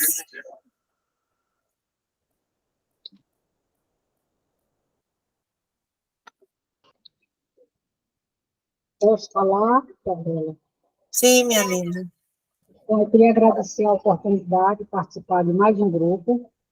Quanto mais melhor para a mente, mais crescimento, certo? E parabenizar a sua iniciativa com a iniciativa de Carlos. Eu acho que isso é muito bom, certo? Para as pessoas que têm interesse em conhecimento, em querer conhecer a Deus, o propósito dele. Tá? Eu queria agradecer a todos vocês, inclusive, eu senti falta de uma coisa só no início, a apresentação. Gente, eu sou Lúcia Tabosa, sou de Fortaleza, Ceará. Gostaria de conhecer o restante. Perfeito. Perfeito.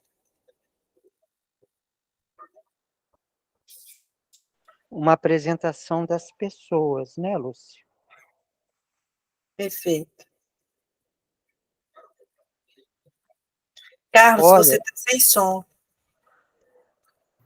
Se vocês concordarem, podemos fazer essa apresentação breve de cada um agora, no encerramento. Isso. Tá? Podes começar tu, Isabela. Tu é que és a fundadora aqui do grupo. Então, o meu nome é Isabela, moro em Brasília e conheço o livro de Urântia desde 2012. E estou aprendendo. Não é fácil. Aprender é uma coisa, literalizar, mas eu estou tentando viver o livro. Obrigada. Okay. Tem aqui a Marjorie pediu para falar. Está chegando uma pessoa agora no finalzinho, mas eu vou deixar entrar. O Luciano está pedindo para falar. Luciano, pode falar, por favor. Irei me apresentar também. Meu nome é Luciano Souza, sou aqui da cidade de Jacobina, na Bahia. Obrigado. Ótimo. Temos aqui mais baianos, Luciano. Temos aqui mais baianos.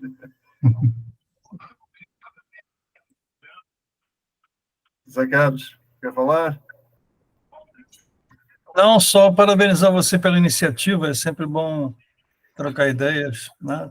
A iniciativa, na verdade, foi da Isabela, Zé Carlos. É? Então parabéns a ela, ou vocês dois. Mas quer se apresentar para a comunidade? Eu? Sim, Zé Carlos. Me apresentar, eu não tenho muito o que dizer.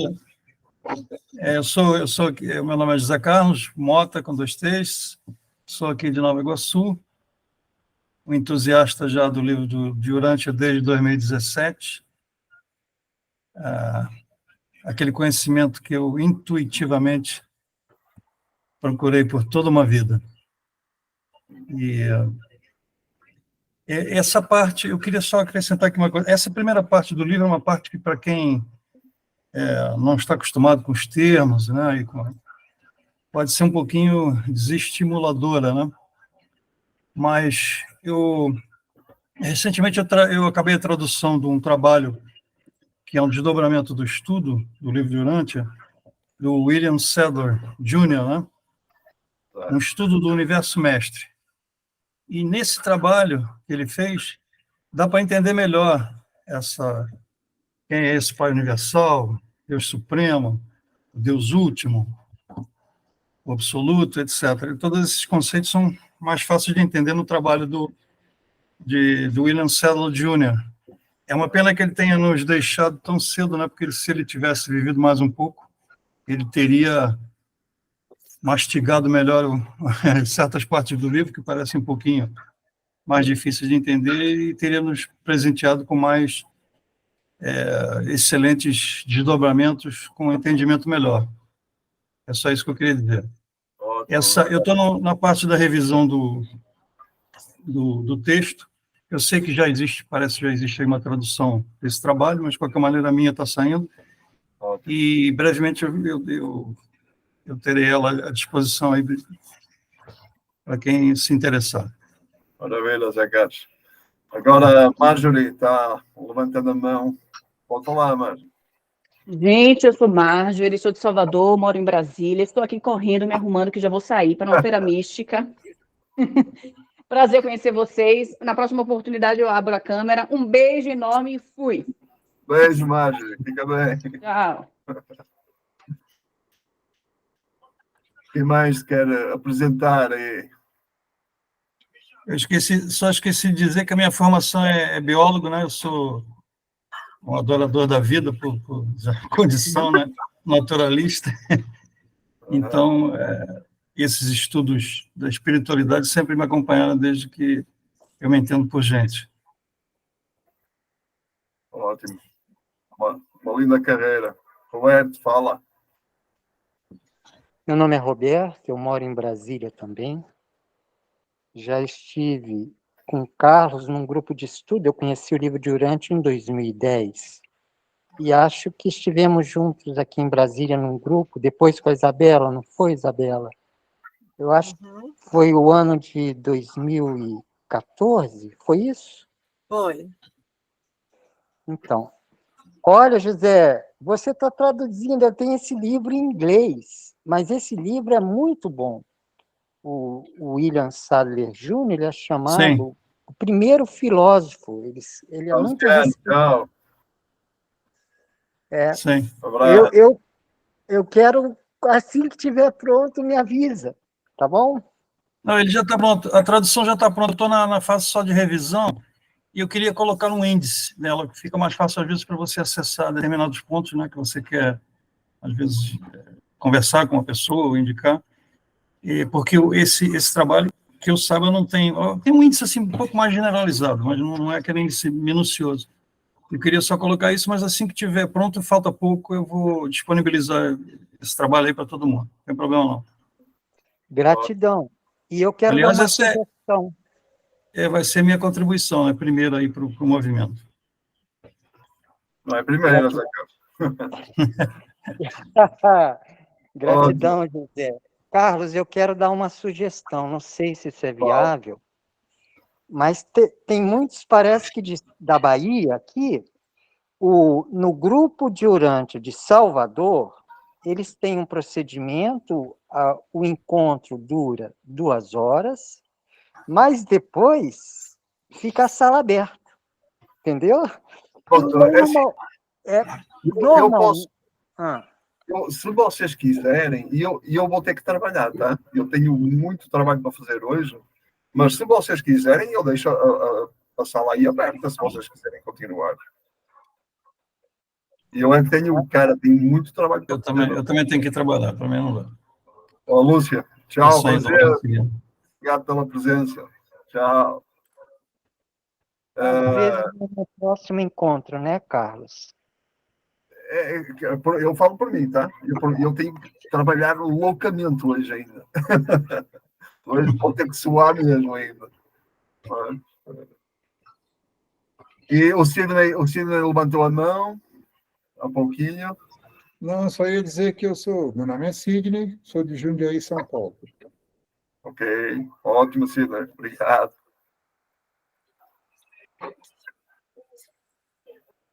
Francisca, fala ou não fala? Será que está a ouvir sequer? A Francisca é minha filha, gente, tá? Ai, a Francisca está a dizer que não tem microfone. Só ouço. Francisca é minha filha mais velha. Nossa. Tá bom, estás perdoada, filha. O Arlindo Arlindo. Murara. Tá bom, Kika. Beijo. Eu aqui acompanhando, achei muito bom porque foi apresentado assim de uma maneira que nos conduziu assim para um movimento interno espiritual, né? A gente percebi que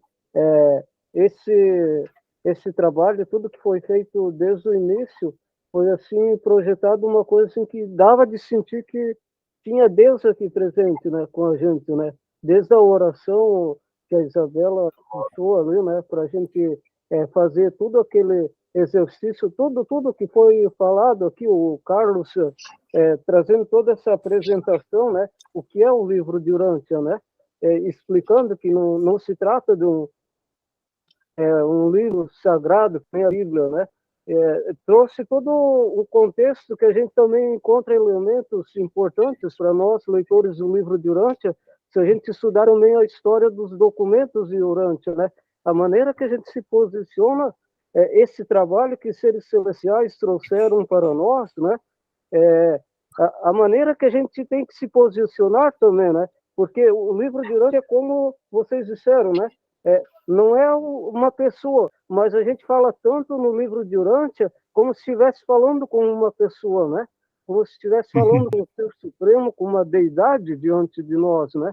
Porque esse livro de Urântia é um conjunto, né, de muitos seres celestiais que nos visitaram. E também estava lembrando, a Jeane fez uma contribuição muito bonita também, um post dela no Facebook, falando que Jesus mesmo, ele anunciou que haveria uma revelação grandiosa dessa, né, pelo Pai Universal. E também, como o Carlos lembrou, que isso é o conjunto de experiências pessoais, né, de religiões pessoais que se tornaram toda essa beleza, né? Então, mais ou menos isso, né? As revelações anteriores anunciando a nova, né? A próxima, né?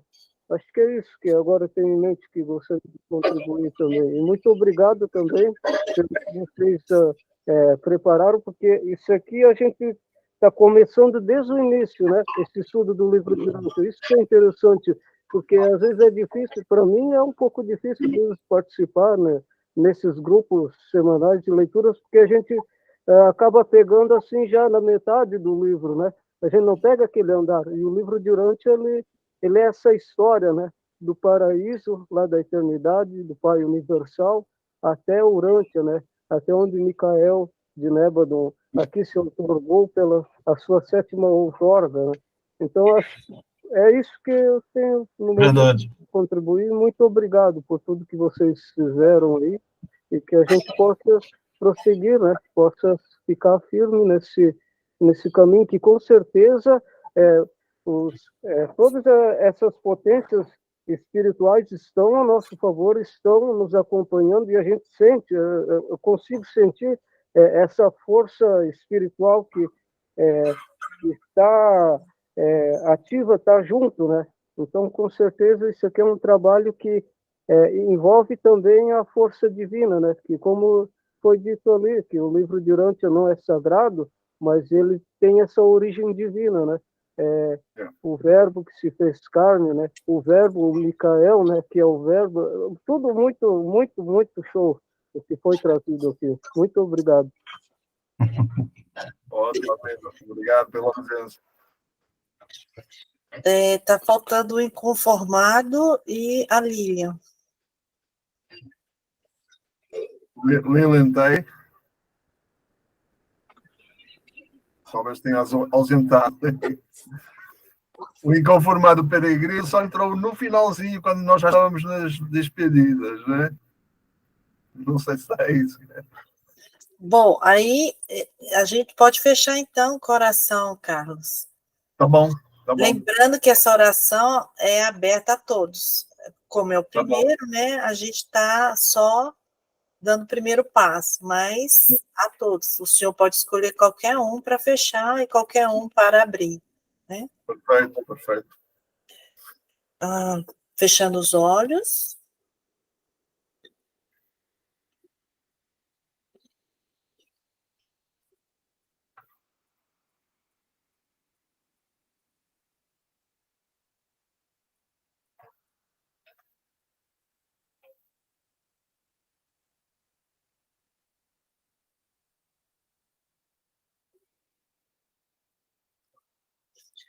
Deus querido, Deus amado, obrigado por este banquete.